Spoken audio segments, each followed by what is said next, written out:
Sa gitna pa rin ang naging pahayag ni Marcos Jr. na bukas umano siya sa pakikipag-ayos sa mga Duterte ay ang patuloy na pagdadismaya ng publiko kaugnay nito. Ayon sa isang political commentator, hindi lang ang mga Duterte ang iniinsulto ni Marcos Jr. sa sinabi niyang ito, kundi lalo na ang milyon-milyong taga-suporta ng pamilya Duterte. Si Jane Codnita magbabalita. Wala nang naniniwala kay Pangulong Bongbong Marcos Jr. Sa halip nga na igalang ay naging katawa-tawa na lang ito sa mata ng publiko sa tuwing magbibitiw ng pahayag. Ganito binira ng political commentator na si Ibi Hugalbot si Marcos Jr. Kasunod ito ng umano'y pagiging bukas ng Pangulo sa pakikipag-ayos sa pamilya Duterte. Ayon kay Hugalbot, hindi lang ito nakaka-insulto sa mga Duterte, kundi malinaw ring pampabastos sa milyong-milyong Pilipinong sumusuporta sa kanila. Nakakatawa to, no?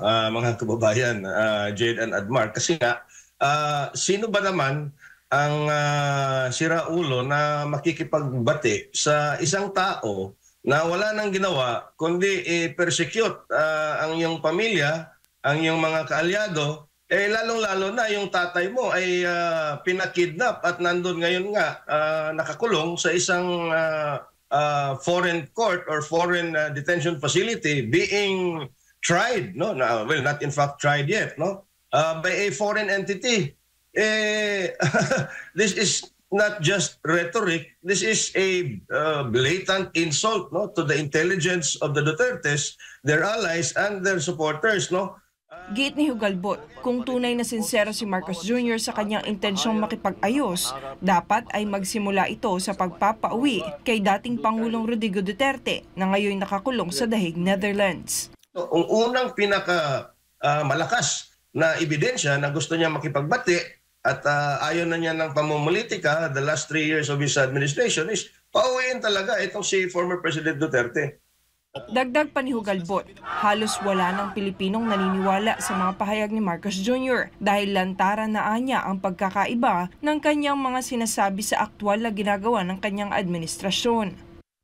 Yung ICC, sabi niya, we will not recognize the jurisdiction of the ICC, no? Not just Bongbong Marcos, but even his cabinet secretaries. Anong ginawa nila? Talagang pinakidnap si former President Duterte. Pangalawa, ayaw niya ng impeachment. Ayaw daw niya ng impeachment. Pero tinuloy pa rin on February 5 in a very, very surprising circumstance, no? Noong February 5. Sino yung unang pumirma sa impeachment complaint ni VP Sara Duterte? Di ba ang anak ni Bongbong Marcos na si Representative Sandro Marcos? So, talagang wala nang maniniwala ng mga sinasabi nitong si Bongbong Marcos. Giit ni Hugalbot, kung nais ni Marcos Jr. na muling pagkatiwalaan ng publiko, dapat ay magsimula ito sa mga konkretong aksyon at hindi sa paulit-ulit na pahayag na taliwas naman sa kanyang ginagawa. Ito si Jane Codnita, inyong citizen correspondent, nag-uulat para sa Diyos at sa Pilipinas nating mahal.